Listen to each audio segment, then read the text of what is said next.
नमस्कार दोस्तों, स्वागत है आपका। आज जो हम कहानी देखने वाले हैं दोस्तों, वह एक सच्ची कहानी है। ये जेम्स वैन प्राग नाम के एक साइकिक है दोस्तों, उन्होंने कही हुई कहानी है ये दोस्तों। इस कहानी के अगर हम बारे में सोचें तो ये बहुत कुछ हमें सिखाने वाली है दोस्तों। तो इस कहानी में ऐसा है कि जेम्स वैन प्राग जी जो है वो एक बार एक घर पे गए थे किसी से मिलने। वहाँ पर दोस्तों एक हस्बैंड और वाइफ रह रहे थे। ये जब वहाँ पर गए तो जिस तरह से बातें हमारी शुरू होती है वैसे बातें शुरू हुई उनकी। और वो जो कपल था दोस्तों, हस्बैंड और वाइफ, उन्होंने अपनी कहानी जेम्स वैन प्राग जी को कहनी शुरू की। उन्होंने ये कहा कि उनका बेटा था जिसका नाम डेरिक उन्होंने बताया है। उन्होंने ये कहा है दोस्तों कि जो डेरिक है वो अपने जिस तरह से बच्चे बड़े होते हैं वैसा ही बड़ा होता गया। लेकिन दोस्तों वो जिस तरह से टीन एज में बहुत ही गलत मार्ग पर चल गया, उसको ड्रग्स की लत लगने लगी, शराब की लत लगने लगी। तो इस तरह से वो थोड़ा सा आउटलाइन को दोस्तों चला गया। और इन सारी चीज़ों से जो उसके माता पिता थे उनको बहुत ही परेशानी होती थी। जिस तरह से मतलब बिगड़ता चला गया, तो उसके जो माता पिता थे दोस्तों, उन्होंने इतना बड़ा कुछ उसके लिए नहीं करने की कोशिश की। बस वो एक दो बार उसके समझाते, लेकिन बाद में वो सुनता नहीं तो छोड़ देते थे। तो इसी तरह से चलता रहा दोस्तों।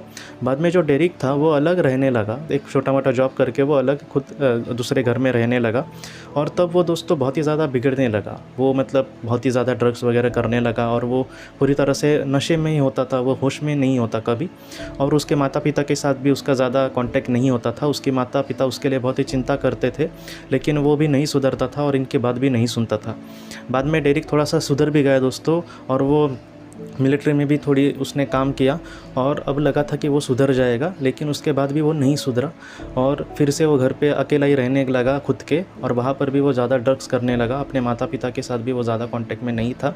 और उसके माता पिता ने ये कहा कि एक दिन दोस्तों जो डेरिक है उसने ओवरडोज लिया था ड्रग्स का, और इस वजह से दूसरे दिन वो अपने घर में मृत पाया गया दोस्तों। वो इस दुनिया से चला गया था।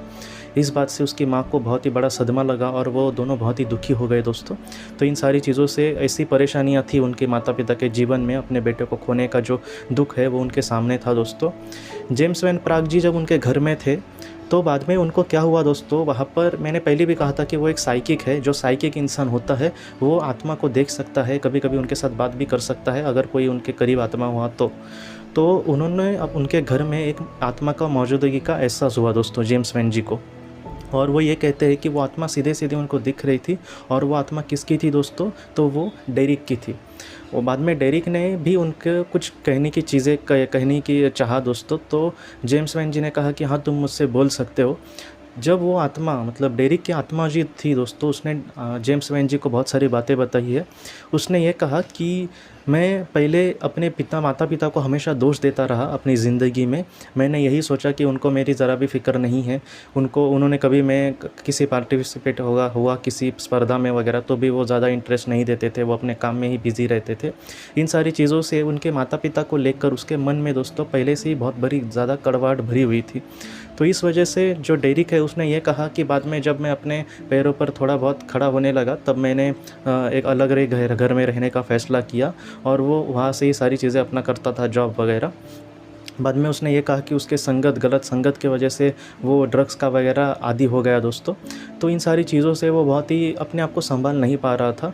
और बाद में उसने मन को थोड़ा सा कंट्रोल करके सुधरने की भी कोशिश की, लेकिन फिर भी वो गलत राह पर ही चलता गया। अपने आप को कंट्रोल नहीं कर पाया और ड्रग्स का पूरी तरह से आदी हो गया। जिस दिन दोस्तों उसके जीवन का अंत हो गया, उसके बारे में उसने ये कहा है कि वो बहुत ही टेंशन में था और बहुत ही ज़्यादा ड्रग्स का उसने डोज लिया था। और वो ये कहता है दोस्तों, बाद में वो बेहोश हो गया और उसके बाद उसको कुछ भी याद नहीं। बाद में डेरिक हमसे ये कहता है दोस्तों कि अगले दिन जब वो उठा, जब उसको मूर्छा से वो सारी चीज़ें जब होश में आया दोस्तों, तब वो ये कहता है कि वो अपने आप को अपने शरीर से बाहर उसने देखा। उसको पता ही नहीं चला कि वो इस दुनिया से चला गया है। लेकिन जब वो शरीर के अंदर प्रवेश करने की कोशिश कर रहा था तो उसको पता चला कि वो इस दुनिया में नहीं है। बाद में डेरिक ने ये कहा कि जब ये सारी बातें मेरी परिवार को पता चली कि मैं अब इस दुनिया में नहीं हूँ, तो मेरी माँ बहुत ही ज़्यादा रो रही थी मुझे देखकर, ऐसे मरा हुआ पड़ा देखकर।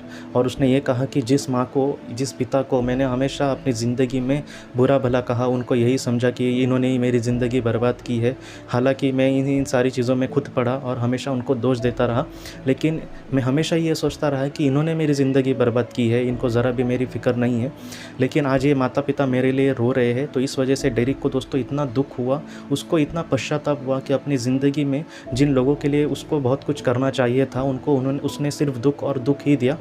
डेरिक ने ये कहा बाद में कि उसको कुछ लेने के लिए आत्माएं भी आई थी उस आत्मलोक में लेकर जाने के लिए, लेकिन डेरिक ने मना कर दिया। उसने यही कहा कि इस बोझ को लेकर मैं वहाँ पर नहीं जाना चाहता, मैं अपने माता पिता को ही हमेशा उनके साथ ही रहना चाहता हूँ। और वो जो मन में दोस्तों पश्चाताप है उसका, वो वैसे ही सुलग रहा था और इस वजह से आज भी वो अपने माता पिता के घर में ही उसी तरह से था दोस्तों।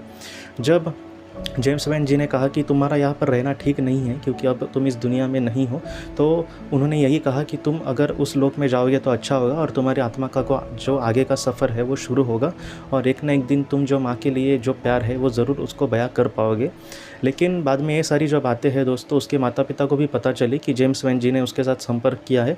उसके माता पिता ने जेम्स वैन जी को ये बताया कि उनको भी कभी कभी अंदेशा होता है कि डेरिक उनके घर में ही है। जेम्स वैन जी ने उनके माता पिता से ये कहा डेरिक के कि डेरिक आपके लिए पश्चाताप कर रहा है कि उसने आपके लिए कुछ भी नहीं किया और हमेशा आपको दुख ही दिया। तो उसकी माँ ने ये कहा कि हम उसके लिए क्या करें जिससे वो मुक्त हो सकता है इस दुनिया से और आत्मलोक में जाकर वो अपना सफ़र पूरा कर सकता है।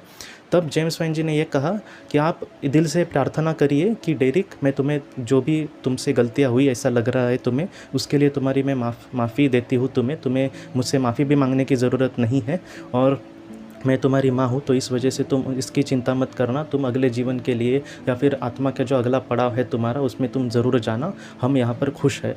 तो इस तरह से उसकी माँ ने दोस्तों प्रार्थना की। जिस तरह से उसने प्रार्थना की वो मैं आपको बताता हूँ। उसकी माँ ने ये कहा कि डेरिक, मैं हमेशा तुमसे प्यार करती हूँ और हमेशा तुमसे प्यार करती ही रहूँगी। डेरिक, मैं तुम्हें जो भी तुमने किया है उसके लिए माफ़ करती हूँ, तुम कभी भी चिंता मत करना, हम यहाँ पर अपने आप को संभालने की कोशिश करना, लेकिन तुम ही हमेशा अपने जीवन में खुश रहना और मैं तुमसे यही चाहती हूँ। तो इन सारी चीज़ों को जिस तरह से जब उसकी माँ ने दिल से कहा प्रार्थना करके, तब जेम्स वैन जी कहते हैं कि जो डेरिक की आत्मा थी दोस्तों, उसको बहुत ही उजाला उन्होंने देखा। मतलब वो एक कहीं ना कहीं समाधान अब लग रही थी कि उसकी माँ ने उसको माफ़ कर दिया और उसके माँ के अब ज़रा भी शिकायतें नहीं हैं अपने बेटे के लिए। और उसके बाद वो उस घर से दोस्तों चला गया हमेशा के लिए और वो जो उसकी आत्मा है अब वो आत्मलोक में भी गई होगी और वहाँ का आगे का उसका जो सफ़र है वो वहाँ पर शुरू रहेगा। ये कहानी दोस्तों एक सच्ची कहानी है। जेम्स वैन जी ये कहते हैं कि कभी कभी कुछ ऐसी आत्माएं होती है दोस्तों कि उनके मन में कुछ ऐसा दुख या फिर ऐसा कुछ पश्चाताप के अंश होते हैं कि जिस वजह से वो मुक्त नहीं हो पाते। उनको लग रहता है बाद में कि इस व्यक्ति के लिए, या फिर मैंने और भी एक लड़के की आपको कहानी सुनाई थी दोस्तों, उसमें भी उसने यही कहा था कि मैं कुछ लोगों को हमेशा ही गलत समझता रहा, या फिर कुछ मेरे पड़ोसी थे उनको भी मैंने हमेशा गलत ही समझा, लेकिन जब वो इस दुनिया से चले गए तब उनके दिल में, जिन लोगों को ये गलत समझता था, उनके दिल में इसके लिए एक सच्चा प्यार था, या फिर एक सच्चा प्यार कहने से अच्छा होगा कि एक अच्छी नीयत थी इसके लिए उन्होंने कभी भी बुरा नहीं सोचा था।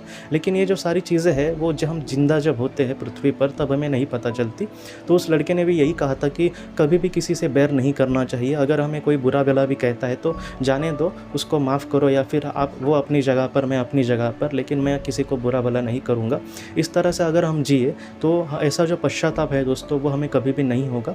बाद में डेरिक का अच्छा ही हुआ होगा और आज भी उसके माता पिता उससे यही कहते हैं कि तुम हमेशा खुश रहना और तुम्हारी ही खुशी में हमारी खुशी है, और एक दिन ज़रूर आएगा जब हम सब एक साथ मिलेंगे और एक साथ अपनी ज़िंदगी बहुत ही अच्छे से बिताएंगे। दोस्तों आज की इस कहानी को लेकर अगर आपके कोई भी सवाल हो तो आप ज़रूर पूछें, जितना हो सके मैं उसका आपको जवाब देने की कोशिश करूँगा। हम अपनी अगली वीडियो में मिलते हैं। आप अपने परिवार का ख्याल रखना। आपका बहुत बहुत धन्यवाद। ज़िंदगी की रोशनी ये संस्था ऐसे लोगों के लिए काम करती है जिन्होंने किसी अपने को खोया है, या फिर जो लोग अपनी ज़िंदगी में बहुत ही ज़्यादा दुखी है। जो लोग इस संस्था से जुड़ते हैं उनको तकरीबन 50 किताबें भेजी जाएगी उनके व्हाट्सएप पर या फिर ईमेल पर। ये किताबें आत्मलोक या फिर मौत के बाद हमारे साथ क्या होता है, इन सारी चीज़ों की आपको पूरी तरह से जानकारी देगी। और इसके साथ साथ आपको एक पास्ट लाइफ रिग्रेशन थेरेपी की ऑडियो भी भेजी जाएगी। इस ऑडियो की मदद से आप घर बैठे अपनी पास्ट लाइफ रिग्रेशन करने की कोशिश कर सकते हो। बहुत लोग पास्ट लाइफ रिग्रेशन थेरेपिस्ट के पास किसी कारण के वश नहीं जा सकते, तो ऐसे लोगों के लिए मदद के लिए ये ऑडियो तैयार की गई है। तो आप ज़रूर इस संस्था से जुड़े। इस संस्था से जुड़ने के लिए सामने जो व्हाट्सएप का नंबर दिया है आप कृपया उस पर संपर्क करें। आपका बहुत बहुत शुक्रिया।